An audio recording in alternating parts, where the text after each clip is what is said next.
Maître Jean-Pierre Ngalula. Mwana mboka. Tosombitinia. Aïe. Wapi Uvira. Merci na yo moi Kongomani natina ete opesinga maloba ndengo siliko sembola. Tosombitinia makanisi maekolo na baninga oyo bako kumisa baeba koyangela yenda na ekolo utoka. Ti lelo na ondi mananu te ko confirmer nga ke Uvira pende koi. Pona na féliciter batumi balé ceux qui Uvira pende koi solo. Uvira koi Merci beaucoup. Moto liboso na féliciter ezali ndeko Mbata, merci beaucoup. De Mingongo. En tout cas, Mbata de Tembo, merci beaucoup. Tembo ya Mboka. Félicitations à yo Mbata. Mokonza Mboka silisi guerre. Il y a 30 ans, nabiki ya pamba. To se mobiliser, to kende ko yambai. Moto ami balé. Awa lokola Uvira kwei, félicitations na ndeko Chilombo. Pour diplomatie agitatoire na yo. Oyo bengaka agissante et sali bilembo nango. Juste après avoir signé parmi les mesures urgentes oyo sengelaka salema kokweya ya Uvira. Elinko lakisa nini ndeko na ngai nono. Kulutu mboya alobaki na ngai nayebisa na yo boye. Elengi ya matanga esekwisaka ebembe te. Omoni ndeko Chilombo tanga tali elengi ya États-Unis, ayoki français, amoni bato bavandi, baninga bakendeki muke ya memi 100 personnes, tango elengi wana ezwi alobi oh elengi oyo ekosilisaka guerre. Ndo omoni ayena lokito ti ake nango na parlement ake koloba makambo na ye. Mais lelo tokoloba nini ndeko nono. Yambo ya lobi adaja bieboy. Yambo ya lobi eloko malamo. Mosusu nini? Alobi ete yambo ya malembe ndeko na ngai alobi na ngai elengi ya ebembe elengi ya matanga esekwisaka ebembe te. C'est-à-dire que on ne peut pas na kati ya politique kosepela na tout premier résultat et monani. Jamais un bon politicien ko kosepela. Donc ça résultat ebembe. C'est ainsi que oui, c'est ainsi qu'on monique bato wana ya Rwanda azunga ki na kimia parce que ayebaki ke biloko yo papier hygiénique. Boto kende sikoyo. Awa tokomi ko tuna ngana ko motuna basopamo na yokoko. Yokoko te. Na bakisinde Y po ko maka moi bien. Pourquoi tirali vite? Faut bakisela ta Y ça la yoko. Bon. Yokoko lokona bakisela lettre awa. Yo siko bino awa boye bisangai eloko moko na ko tuna bino. Nabino, na Chilombo, na Bambata, na Batonos, bamituna na kotuna bino yango.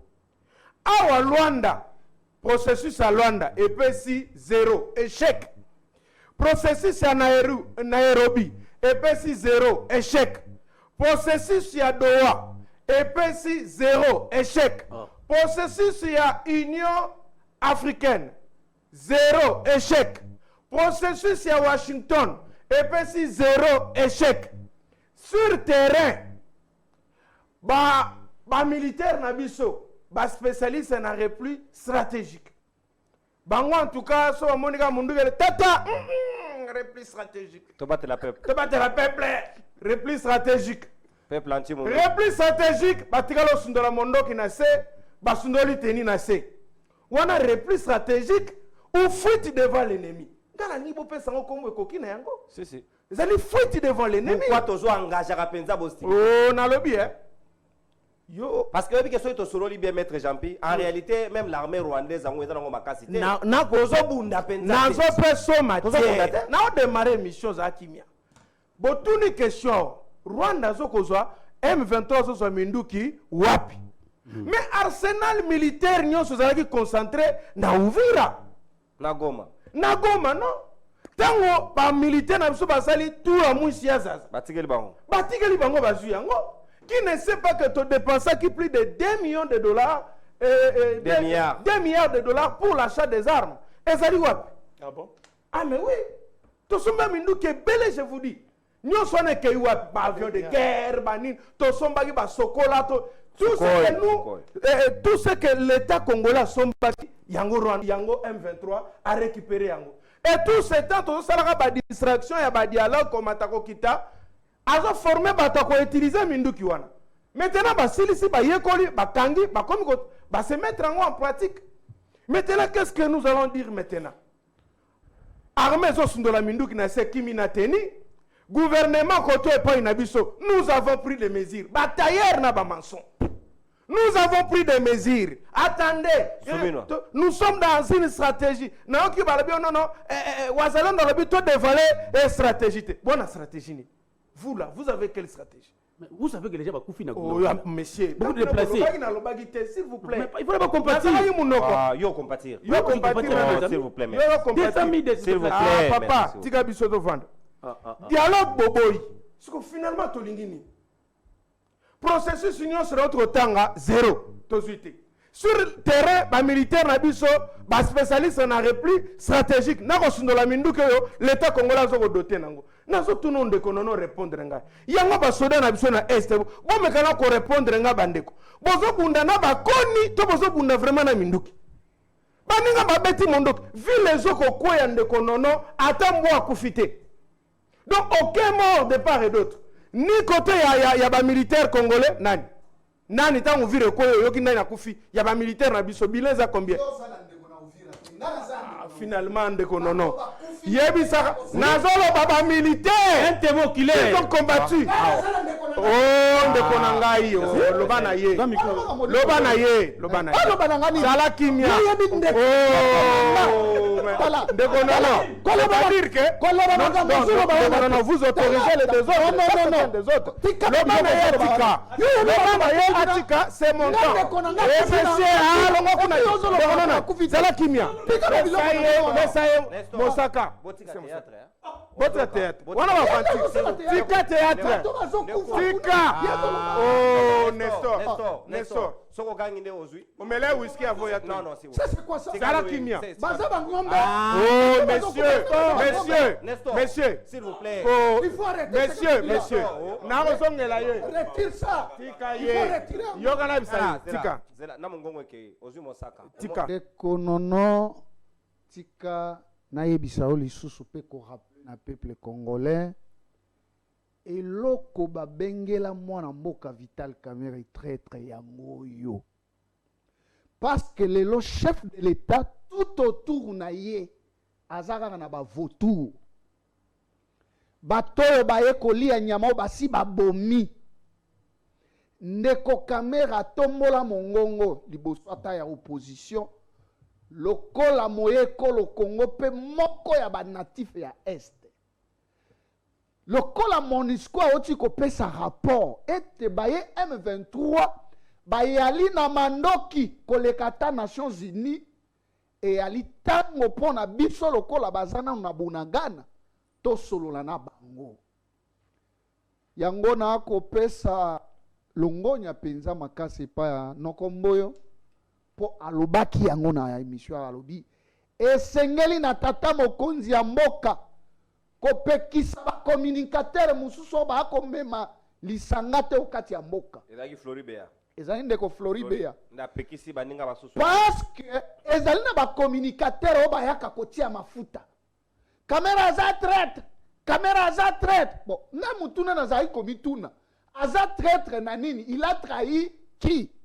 Parce que Vital Kamerhe lobaka lokola makambo ezali malamu te to fanda to solola omoni esika bakei komema mokonzi ya mboka na lisolo bango baproposaki oh tokosala lisusu mixage na nini na brassage lisusu te yo bosa naka sikoyo oyo bakei kokoma kuna na lokasa ya boyokani ya kimia nini eza kuna bosangisi ya ba soda ya ba rebelle na ya FARDC bakozala moto moko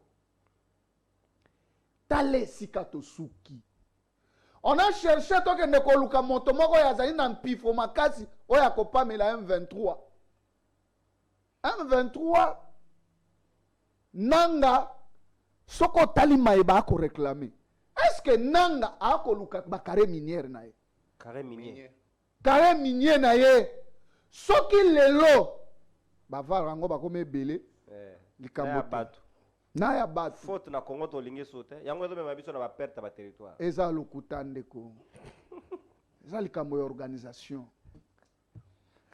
parce que nanga soki bazongiselaka ye biloko eza preuve ya manque organisation sokoki ma classe te. Est-ce que classe nde ebongisi chine? Classe ebongisi eloko moko te neti na Congo awa depuis bato batanga bato ya mayele makasi bango nde babuzoba baza koyiba ntongo butu moi. Yo oyebisi nga mama oyo atekaka ndunda na ye kuna na kaluka atanga na ye te osoyoki ake ye M23 yo osala promotion ya nochik te eza makambo ya nochiki te. Fo botikela biso tolembi babiloko wana.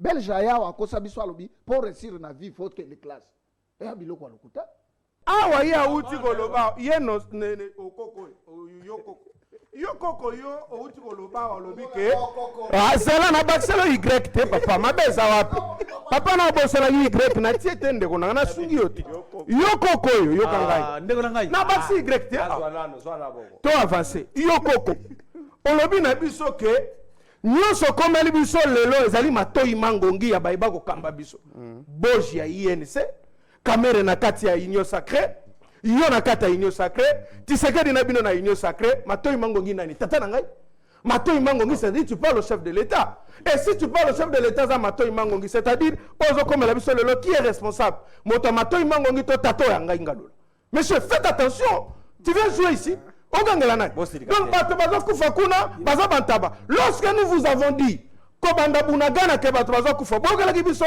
tambiso tozoloba ke uvire ezo kokwea qui nous a entendu nana yokelaki biso bolobaki uvire kokwea te yo maoyo oyokela na plateau nalatio teni na tino na uvire tolatio teni to tino na uvire odi laissez-moi écoutez botikanga na loba s'il vous plaît botika ngai mawa ya plateau mawa ya plateau ozo kosala olobaki déjà s'il vous plaît ndeko soko zo kanga omona malebe boche mawa na ya plateau ozo ya nango ezali maya miso ya bakulu na baolela nyawo nyawe musuni na munoko nyawe musuni na munoko évitez-nous ça nyawa za kanga bapukwe me munoko bozolia yi mbwa azalaki malamu azobenga na bato bazokota na lupango te musuni na nzu na bamuya évitez-nous ça moto ya mawa bolakisa biso mawa ya liboso ya peuple boyebisa biso uvire kwei ndenge nini. C'est la grande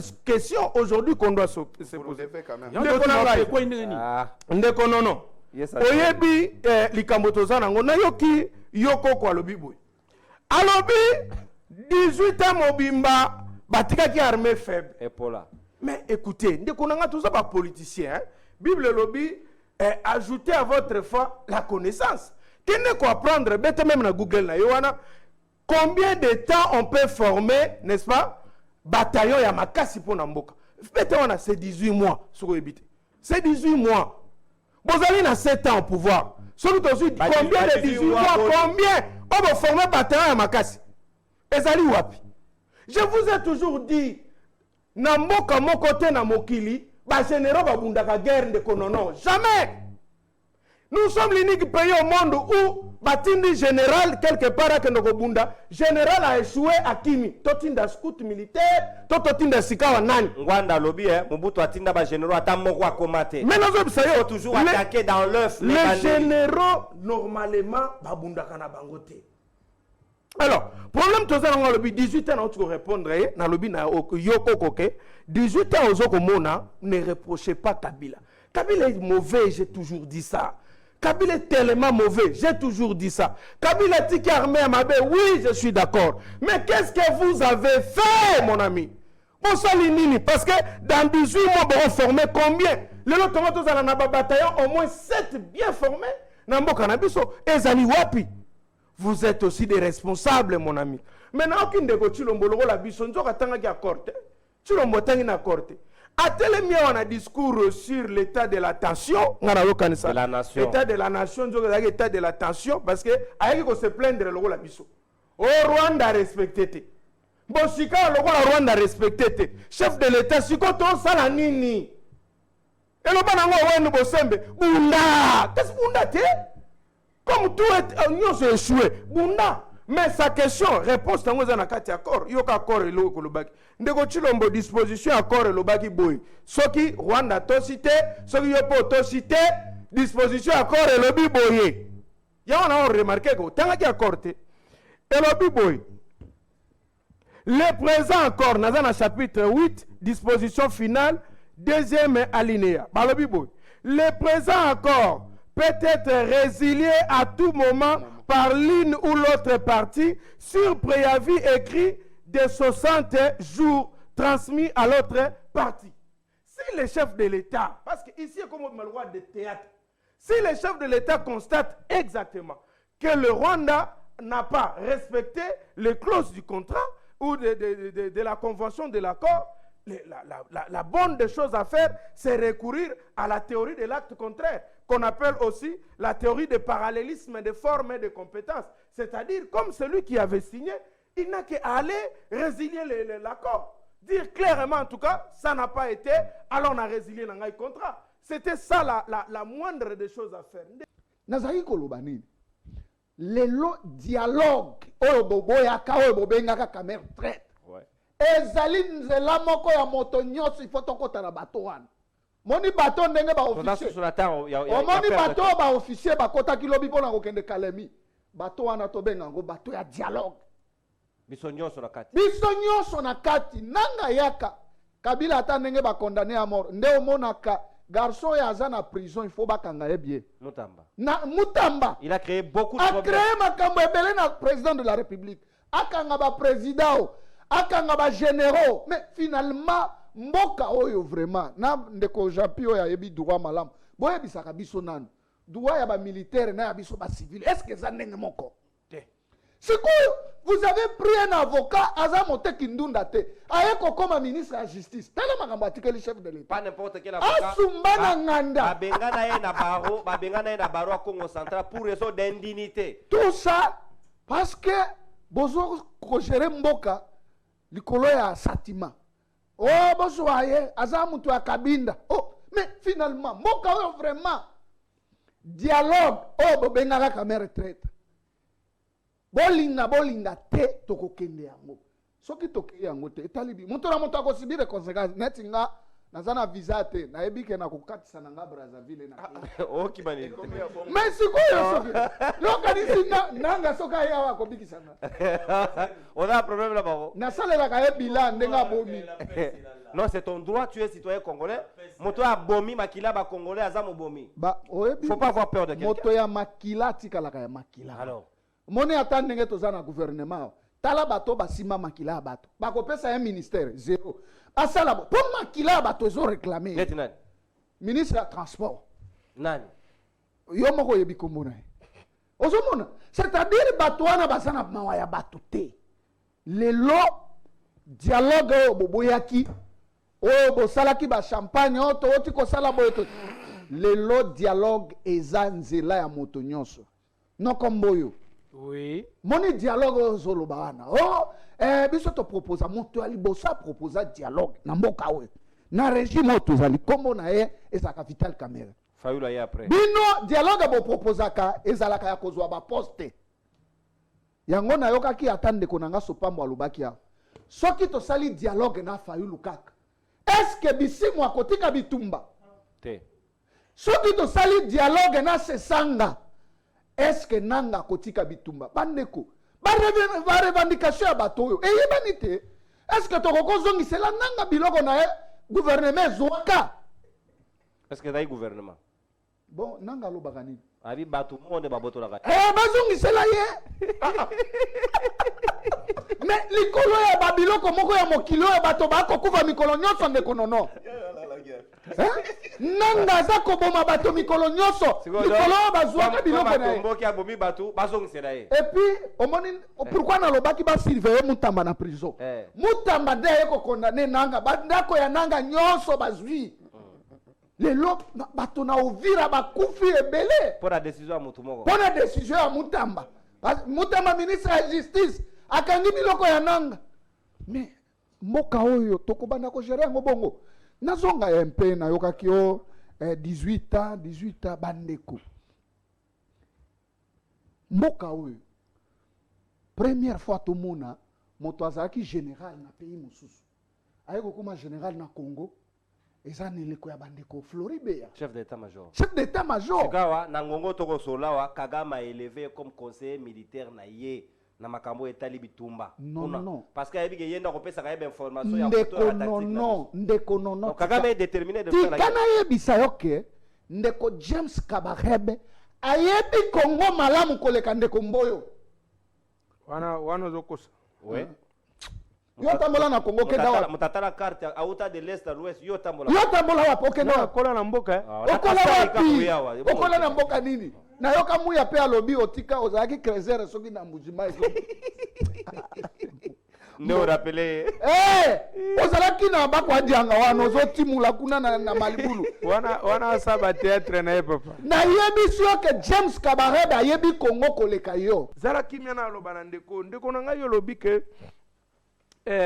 o lengela da mbango po kende na libongo o yebela na nzela ya oyo ya bichingo bilate ozo mikosa ndeko na ngai tokolongola babwato soki bomeki kosisa situation te papa okoluka kota okima tokolongola babwato yekola nde nage po bwato kokuta te yekola nage bota mapapu yekola mbangu boyekola ngongonga yango uswat bozwa kisa kolimwa esunga bino bolimwa na bino ya mibale zala kimia ndeko na ngai olobi moto liboso asenga dialogue ndeko na ngai eza malamu na loba iloko olobi moto liboso asenga dialogue ezali Vital Kamerhe tu te trompes naza na ba image na kolakisa yo déjà na 2019 au mois de mai si je ne m'abuse pas le 20 mai si je ne m'abuse pas le président élu Martin Fayulu m'a dit commencer déjà à réclamer le dialogue. Papa zala kimia te yo lobaki ye moto liboso yango na zongso na mois de mai le 20 mai déjà asengaka déjà dialogue yami bale tokende pai. Il faut qu'on yeba lelo oyoke Burundi, Uganda et Rwanda bazali na biso te. Il faut qu'on considère bango lokola ba pays ennemis. Oui. Burundi ana biso. Yo kana biso. Est-ce qu'on yebi que malgré armée na biso ndenge kendaki le seul moyen où yabiso de ko garder ou vivre ezalaki bango présence na bango na frontière na bango. J'ai vu les images, je ne confirme pas. Basali ndenge nini? J'ai vu les images, je ne confirme pas en tout cas, je ne confirme. J'ai dit au conditionnel parce que ça ils à ramasser. Il me semblerait na ba image na moni barme na bango batelemaki na ngambo na biso boye, bakei na ngambo na bango et puis ba obeko remplacer bango na ngambo na biso, ce sont les M23. Comment il y a eu cette collaboration là? Mais oui, tu sais pas que dans la guerre, il y a des couloirs, des corridors de communication. Ah, c'est comme ça que nous étions en train de dire que le président Félix Tshisekedi doit nécessairement... Mais le président Félix Tshisekedi, esengeli na yo, ozwa maye le moko ya comprendre le loke, et c'est risquant que bateau yo, bandimi dialogue le lobby ba comme à catégorique, il vous dit que nous ne voulons plus le dialogue, déposer et on te protège, ndenga balobaka na Mobutu. Et là, c'est très dangereux. Il faut, nous qui passons à la télé, tous en langage, pour accomplir ça, parce que vous n'avez qu'une seule patrie. Vous vivre mieux, vous vendre wapi, vous lire nini, vous mélanine. Nous sommes un peuple de Dieu. Au chef de l'État qui nous croyons toujours qu'avec la stratégie va en place, que solution que nous avons. Mais en tant que Congolais, privilégions l'intérêt supérieur au peuple, parce que Balobaka, Salus, Populus, Supremalex, l'intérêt de la population de Kinyos. Parce que va traverser na Goma, Bukavu, le Loyo, Ouvira tombé. C'est-à-dire que même certaines libertés, la population est réduite. Parce qu'il y a une armée qui n'est pas loyaliste, qui veut dire la sécurité na bango. Donc pour moi, j'estime que le chef de l'État, comme un garant de la nation, et Kosolola, les amis, mais n'a posé la base. Bon, l'histoire on te Kosolola, na moindre à côté de Kabila Jesus. Parce que ici, toi qui na Doha, toi qui na nanani, toi qui babisi moi, nanga na gouvernement congolais. Solution de la Doha Yagini, c'est le fait, les deux parties, tout sur la pour que qui m'écoute. Mais on se rend compte que Bissombo a Bisso, le président a bonne foi et tout respecter, va servir. Oh, toi les élèves tout sur la bangonde, mais stratégie en place pour que on va conquérir encore le territoire Moussou, la ville Moussou.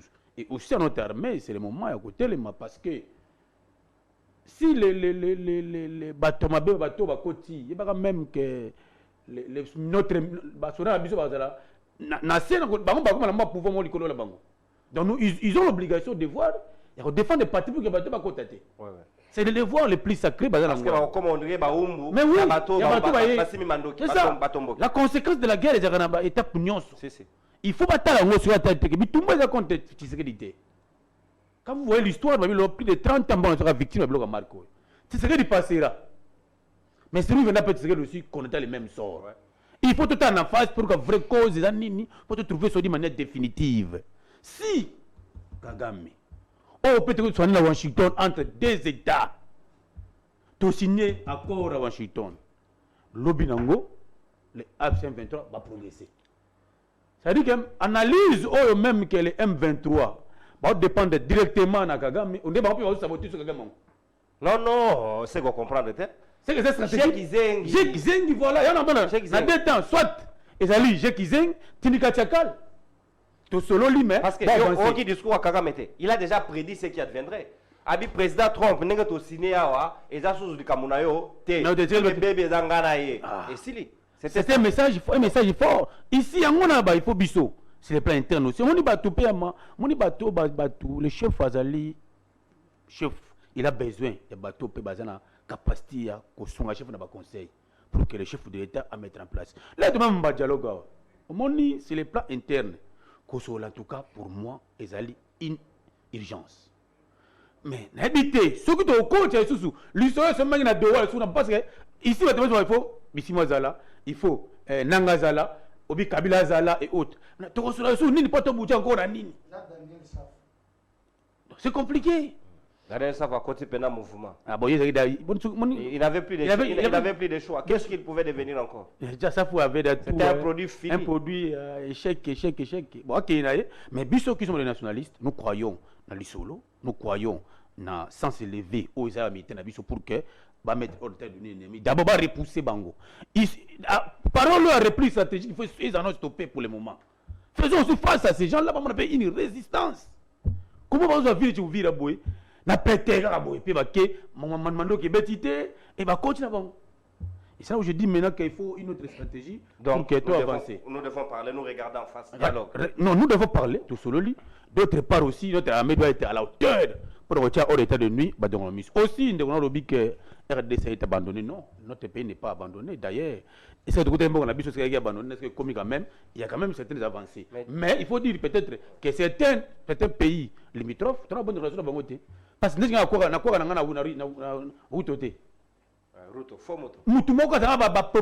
Dire envers nous.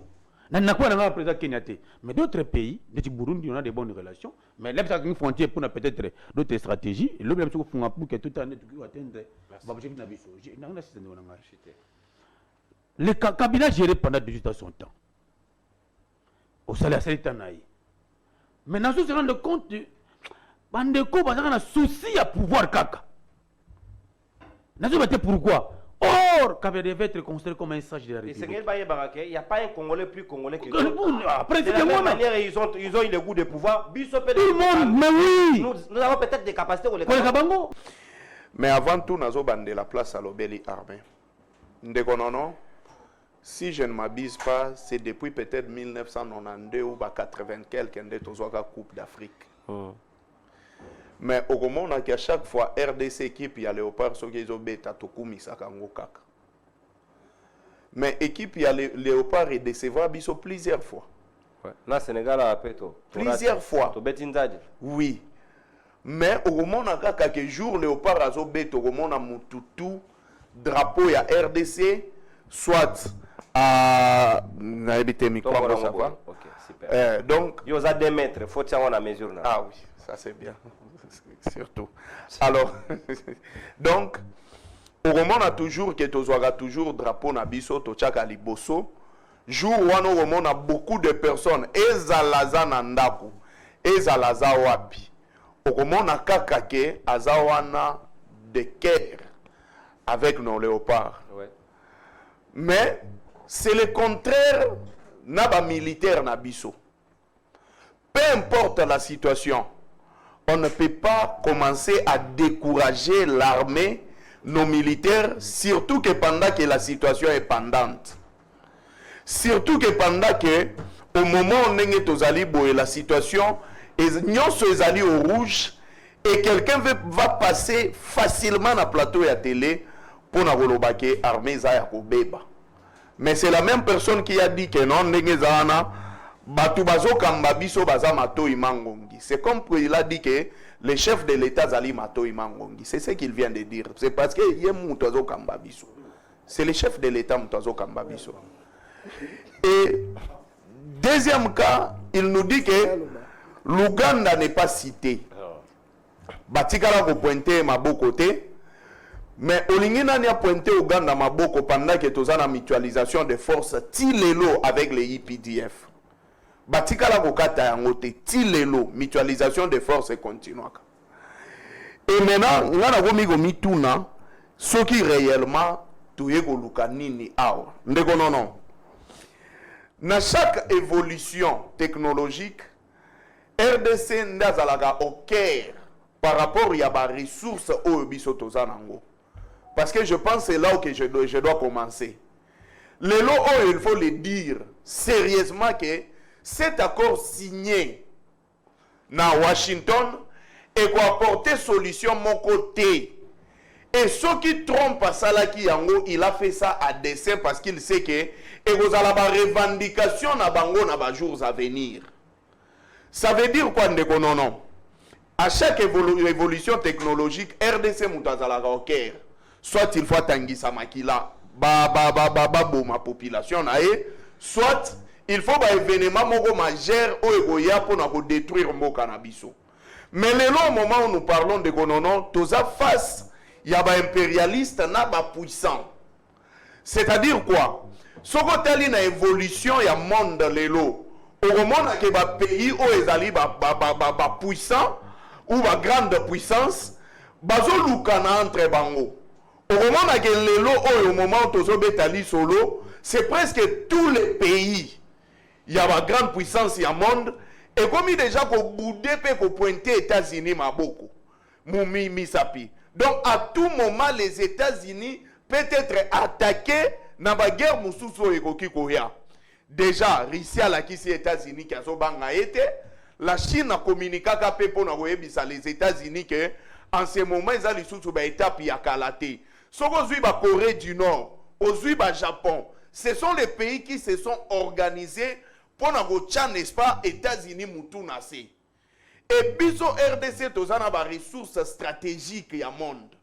Au monde mobimbeluka kezalaka awa. Au moment où nous parlons avec vous, les États-Unis savent très bien que c'est la Chine qui contrôle peut-être en termes à minerais dans le cannabis.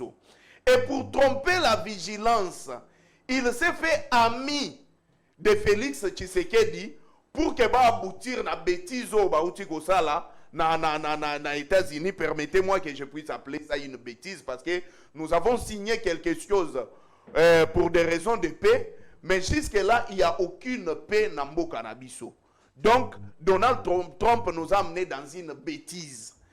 Et pourquoi il a fait ça? Il a fait ça juste parce que dans l'organisation, il y a une grande puissance, il y a un monde des aguets, place non aza, Floride et Yakoki Koyate. Et connaissant que la Chine est là, pour qu'il y ait pas de contrôle, il y a des ressources, il y a des minéraux, Chine a signé une convention, il y a qu'est-ce qu'on a un accord. Et dans cet accord, on a accepté que les ressources, il y a un cannabis, il y a des ressources, il y a sous-région. Ça, c'est aussi une bêtise dans l'accord et les faiblesses majeures, il y a accord auto-signé. Mais maintenant, allons-y. Dans le fonctionnement, toujours, il y a une grande puissance ou un déconono. Bango, baponagamuto, il y a ça sérieux et crédible. La personne sérieuse et très crédible, c'est Paul Kagame pour les États-Unis. Et Paul Kagame, en écoutant son discours qui a dit que non, si cet accord n'est pas respecté, ce n'est pas la faute des États-Unis ni de Donald Trump parce qu'il a fait sa part. C'est comme pour nous dire que cet accord ne sera pas respecté et Donald Trump dans les États-Unis, tu vas vouloir bangoter. Mais maintenant, prenons le cas Nenge Tolobela Kayango.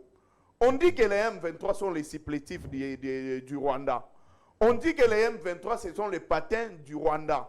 On dit que les M23 sont manipulés et dirigés par les Rwandais. On dit que les M23 bazali bateau, n'est-ce pas? Bazo soit force na bango na Rwanda. Na Kabila. Bon, na Kabila. Kabila kuto ezanango to chango na de à part parce que dans tous les accords signés, le nom de Joseph Kabila n'est pas repris. Mais ici, Paul Kagame que nous voyons qui se présente, c'est de lui que je vais parler, puis je vais parler du M23. Ndegonono, vous pensez que Paul Kagame peut signer un accord pour exposer ses supplétifs? Vous pensez que Kagame peut signer un accord pour exposer les gens qui travaillent pour lui? C'est-à-dire, soit on connaît, soit on ne connaît pas, soit on fait semblant de connaître, ou soit nous sommes totalement dans une distraction. Mais prenons d'abord les cas. Tu signes accord, mais ouvrir et quoi? Et puis ouvrir et quoi? Donc, avec beaucoup de facilité et tout ça. Mais maintenant, les discours normalement dans Minito Tozo Betali Solo, nous sommes face à plan moko et machiavélique. Toza place, il y a plan moko et impérialiste, na plan il y a grande puissance et monde oyo bazo luka à tout prix. Koko misamboka na bisone teza logo la zone moko oyo au nom du sang, ils peuvent n'est-ce pas bakota logo la jardin de Nabango. Et maintenant, il y a une solution qui peut se faire. La solution, c'est quoi? Pour nous bloquer Kagame, nous bloquer États-Unis dans le plan machiavélique, il faudrait en ce moment que Félix Tshisekedi, à travers une ordonnance, a convoqué dialogue inclusif.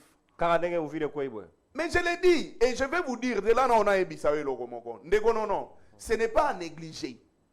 Si Joseph Kabila avait négligé la rébellion du MLC et de la RCD Goma, il allait fuir comme Mobutu. Mais à mon avis, danger, il y a avancé à Batouana. À mon avis, le nombre de localités... Non, à ce stade, je ne peux pas faire la guerre avec ces gens, alors je les appelle à la négociation. Les lots, solo, mais nous oublions que la personne qui se présente comme le chef, il y a AFCM 23, fit d'abord le secrétaire exécutif de la CENI. Et étant le secrétaire exécutif de la CENI, c'est lui l'organe technique de la CENI. Azana cartographie. Azana cartographie mobimba ya mboka. Biso tokoki koyeba mboka pa ba localité ba village na ba kombo. Mais bangonde ba sala déploiement. Il y a pas matériel. Secrétaire exécutif, il y a muto kitaka na ba coin pour se rassurer que élection gozala malamu. Et au-delà de ça, toujours cette personne Nanga, il a été le président de la CENI.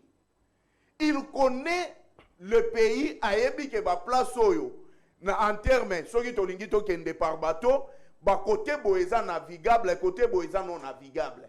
En termes ya balabala na nzela, a ebi ke place on nzela ezalaka malamu, côté on nzela ezalaka mabe.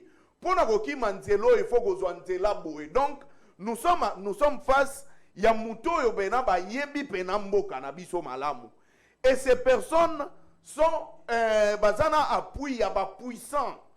Bazana appui ya bato yo pena ke bazatena très fort pour les cas peut-être biso.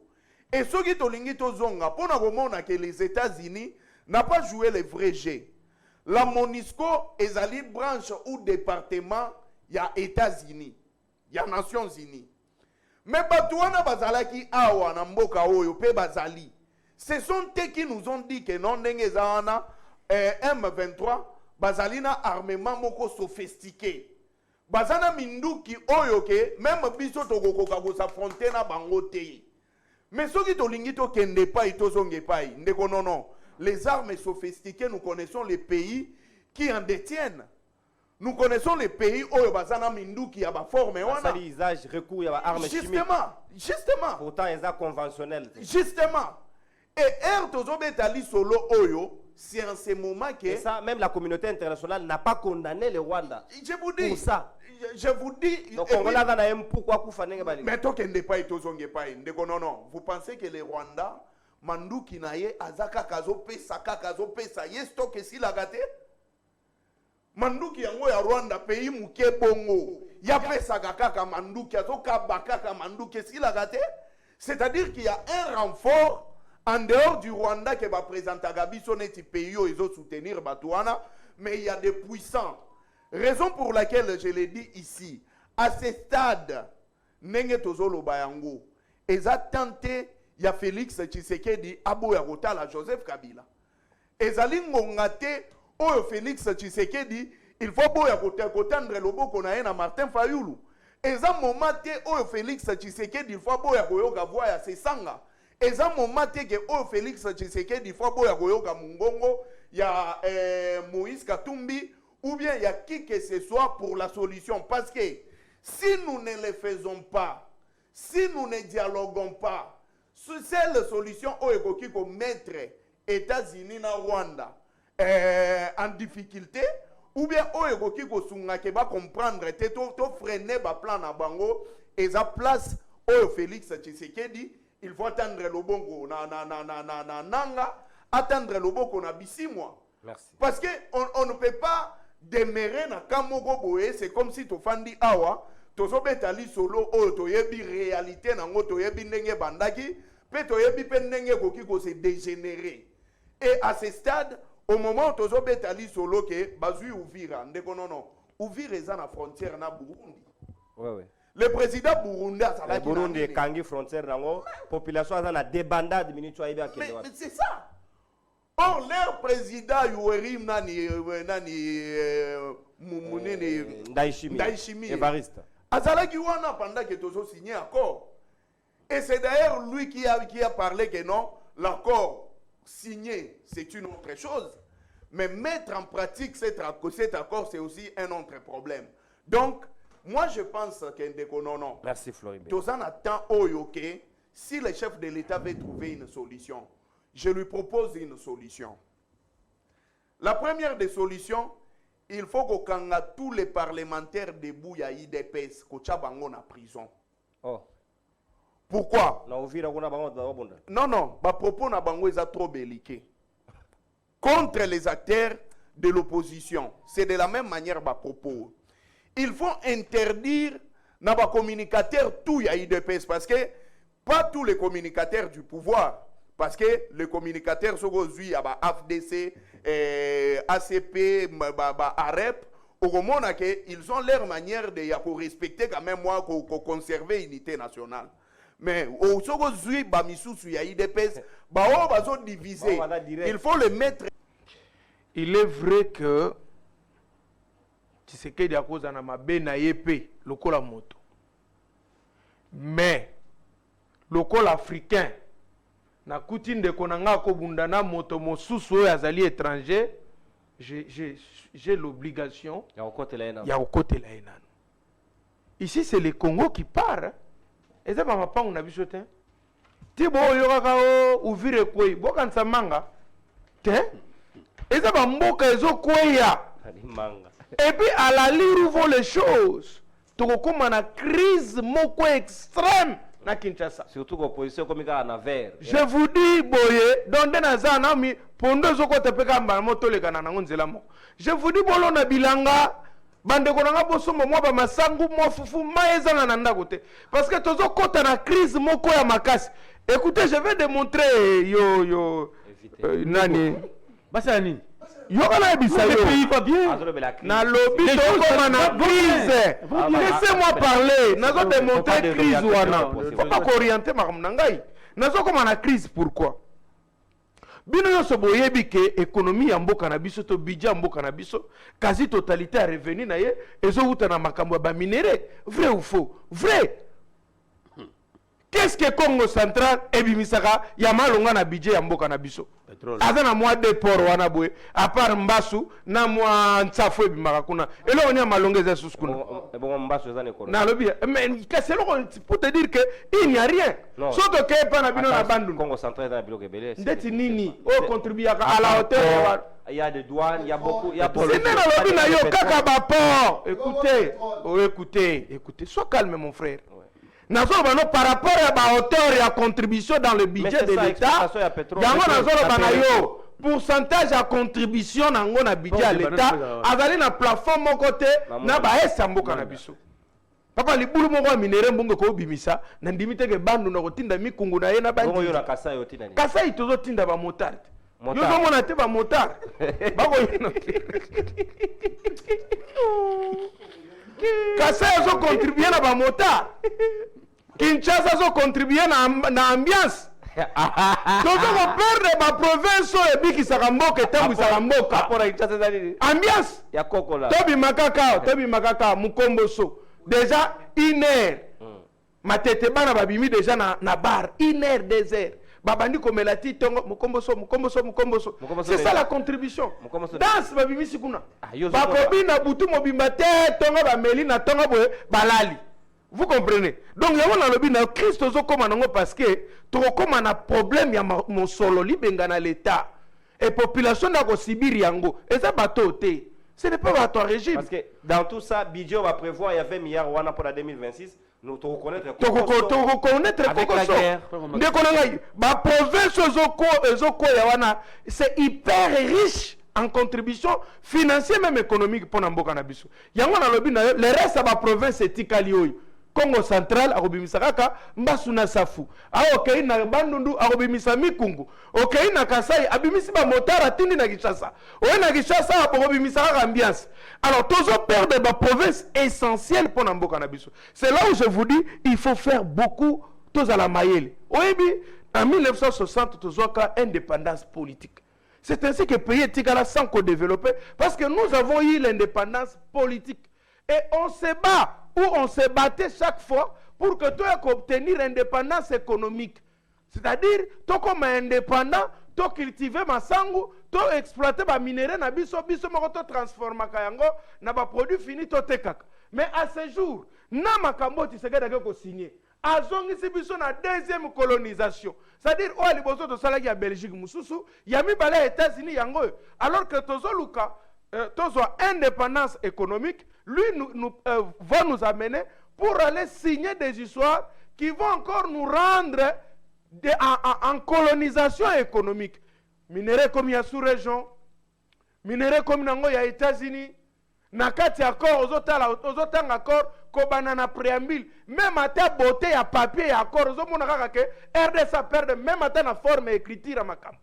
Donc c'est pour vous dire que c'est très dangereux lorsque nous disons Babiloko. Na 18 ans, ils ont formé combien de bataillons? Na 18 ans, Zalaki, Soko Tomoli Moutou, Mamadou Ndala, toi, Babomiye. Soki Osali Baouma, Outuapi, Yolingo de Fienga, pas Babomiye. Nous avons connu le Roland Kunda, comment on a Kunda Kunda Batoire, à Outawapi, na CNDP. Qui a signé accord à CNDP? Et puis, na kati accord Rwanda Kinini. Non, Rwanda kozwa plus de 40%, il y a des officiers na monyele école au Congo. Babiloko wana bisoto yebakate. C'était caché, Chibanda, Babengi, Oyazalaki, ya Nigeria wana. Oba Sanjo, bayeba signé. Attendez, bokomo yemba accord ya nini. Ndeko nini. Ndeko mboyo. Yo zalaki kuna na ozalaki na accord oya. Oyebi yango. Oya 2012. Est-ce qu'on discute yango? Parce que nous avons une opposition. On a discuté à Washington. Sinon, merci. Il faut que pendant 18 ans, ceux qui sont allés là, nous avons fait une armée na bisote. Na lobité que armée na biso boyebu. Batoyo ba gérer qui armée oyo pendant 18 ans, comme ba étranger bazala qui est belé. Bayeba qui quoi affaiblir l'armée parce qu'objectif est na bango ezalaki que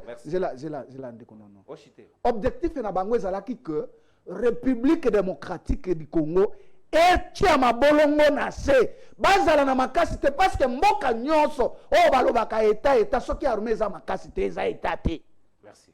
Yango basalaki nyonso ezalaki moko na ba objectif au Kabila yaka nango na Congo eza ya ko paralyser armée na biso parce que Kabila ayebaka makambo nyonso ayebaka yango moni Kabila alobité awa lokola baboyinga na zonge pa batata azongeli M23 pour baboma ba congolais les sous bazwa pouvoir. Alors dialogue eza nzela moko oyo biso nyonso il faut to kende bato e kendaki Kalemi komo nango bato ya dialogue. Il faut que bana biso mamongo balobaka. Faut bana biso mamongo balobaka. obanga Papa. azobanga Quel est ça, il faut yeba na biso bamongo balobaka boya mbisi na mai na ebembe na morgue bazalaka na teni moko mais destination moto na moto ezalaka moko te moko akendaka na nzungu moko akendaka na cimetière cela veut dire ceci La morgue est dit. C'est là, il y a une intelligence. mais je vous dis zala kimia na Eh, ebembe na na morgue morgue, bazalaka na teni moko mais bakendaka nde destination moko te bakendaka nde destination moko te On doit déranger sagesse. Nabi boy. Est-ce qu'on peut bien la vie sur les tables comme ça tout le monde? te yambo yo sengel abaki faut aya parce que mbisi na mai eza na teni moko na ebembo eza na morgue Yambo mais na yo. destination bakende esika moko te moko akende cimetière moko akende na nzungu ndeko na ngai éviter bolingi destination nini bino Eh. régime bolingi destination nini Dialogue, to marabout. bolingi dialogue to érosion nationale Merci parce que soki érosion nationale mon frère okima te ngane na okango na ketikelo ba rebelle ah mais oui donc tu côté Kata. okima te Kata, maître. j'ai dit ça pourquoi nous disons maintenant commencez à dire na ba base na bino allez dire à tout le monde nous cherchons le dialogue tobik samboka bolingi te musuku yena tika yo na kobwilo na ketiko nanga ye Merci beaucoup. Soit ye yo Faut ye pas faire la promotion. là je vous S'il dis vous plaît, s'il non les dialogues Merci aujourd'hui beaucoup, maître, aujourd'hui merci. na suki sawana Osuki te si. balobaka na biso na droit maître Sopa mon confrère ayebi balobaka vaut mieux un mauvais arrangement qu'un bon procès. C'est là que je voulais appeler l'intelligence à M. Félix Tshisekedi Tshilombo.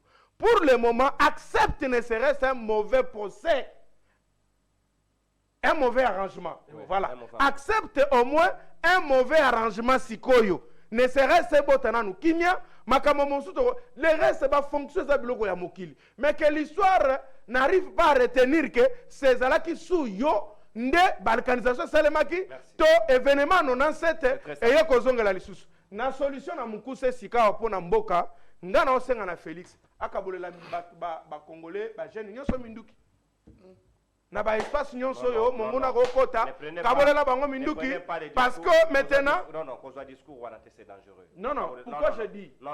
bon S'il merci vous plaît, passe. je retire mais je dis au président de la République alongola ba soda apparent na ba zone occupée ou na ba zone où eko subir comment on appelle ça occupation, c'est-à-dire on sait maintenant que comment nanga zolo bana biso que na ozo ouvrir aye pas ouvrir comment il nous dit que na okende Kalemi a on n'a pas aye Kalemi. Qu'est-ce qu'il faut faire maintenant? Il faut que longola ba soda apparent donc guerre zo salema mais ba soda bazali na ba tenue civile. Peut-être les termes. On doit la proposition ya guérilla, donc l'armée doit se dissimuler dans la population. Voilà, armée se dissimuler na kata parce que même population comme le wazalendo. Donc moi identifier ça et facilement bah identifier bah mouton noir et même la population qui collabore avec les rebelles. Et là peut-être la solution peut être trouvée. Oui. Merci beaucoup. Mais non, c'est très dangereux. Non, yondo le dangereux. To gagner non temps. S'il vous plaît, mais c'est ça. Non, s'il vous plaît. Au moment maintenant, les dangers, c'est quoi? Les dangers, c'est quand les rebelles, bah, Monique, Massassi, ce sont les civils, bah, bandits qui affronter Bango. Ouais. En ce moment-là, on va avoir beaucoup de pertes de civils. Oui, maintenant, le Rwanda sera condamné pour avoir. Je me permets. Ah, mais c'est ça. Le Rwanda maintenant, c'est responsable que. Abomi stratégie. Parce que ma soldat, non, c'est ça l'option. Tout ça, non, c'est bon. Tout ça,